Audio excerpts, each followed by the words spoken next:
مجنون جہاں احکام شریعت کیا جانے، ایمان کی طاقت کیا سمجھے، اسلام کی شوکت کیا جانے۔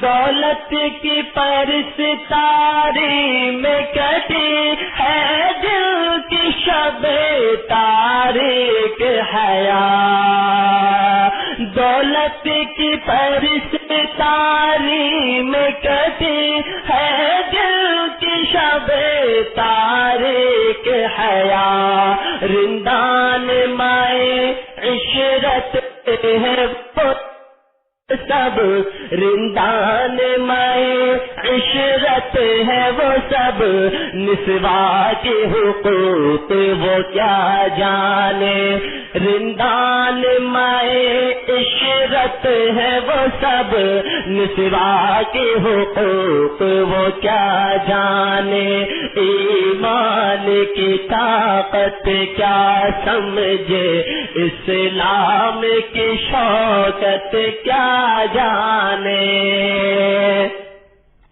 مغرب کی غلامی کرتے ہیں، اسلام سے کوسوں دور پڑے، مغرب کی غلامی کرتے ہیں، اسلام سے کوسوں دور پڑے، وہ عقل و خرد کے بیگانے، وہ عقل و خرد کے بیگانے، احکام حدود کو کیا جانے، وہ عقل و خرد کے بیگانے، احکام حدود کو کیا جانے، ایمان کی طاقت کیا سمجھے، اسلام کی شوکت کیا جانے۔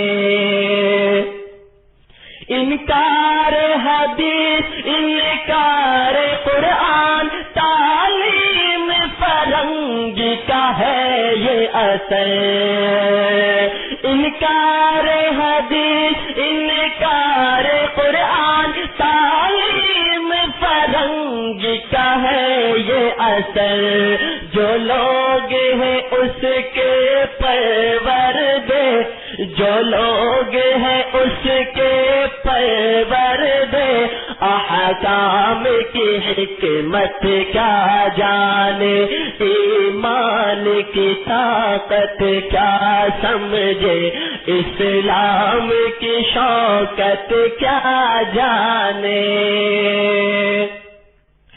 وہ ظلم و ستم کے ہو گئے ہیں، دنیا میں کسی کا یار نہیں، وہ ظلم و ستم کے ہو گئے ہیں، دنیا میں کسی کا یار نہیں، وہ لوگ تو ہیں ایجاد پرست، وہ لوگ تو ہیں ایجاد پرست، ایمان کی دولت کیا جانے، ایمان کی طاقت کیا سمجھے، اسلام کی شوکت کیا جانے۔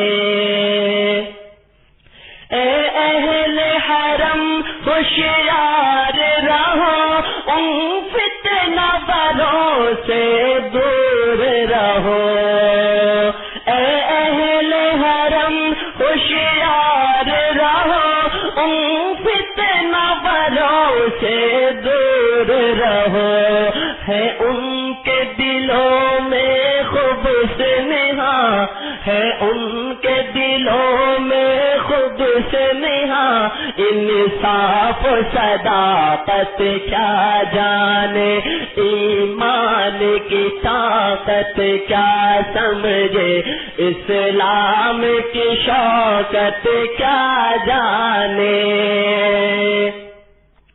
مومن تو اگر ہے مرد خدا، باطل سے نہ کر کچھ خوف و خطر، مومن تو اگر ہے مرد خدا، باطل سے نہ کر کچھ خوف و خطر، اسلام سے جو وابستہ نہیں، اسلام سے جو وابستہ نہیں، قرآن کی عدالت کیا جانے، اسلام سے جو وابستہ نہیں، قرآن کی عدالت کیا جانے، ایمان کی طاقت کیا سمجھے، اسلام کی شوکت کیا جانے، مغرب کے جوش دائی وہ، مغرب کے جوش دائی وہ، قرآن کی عظمت کیا جانے، ایمان کی طاقت کیا سمجھے، اسلام کی شوکت کیا جانے، ایمان کی طاقت کیا سمجھے، اسلام کی شوکت کیا جانے۔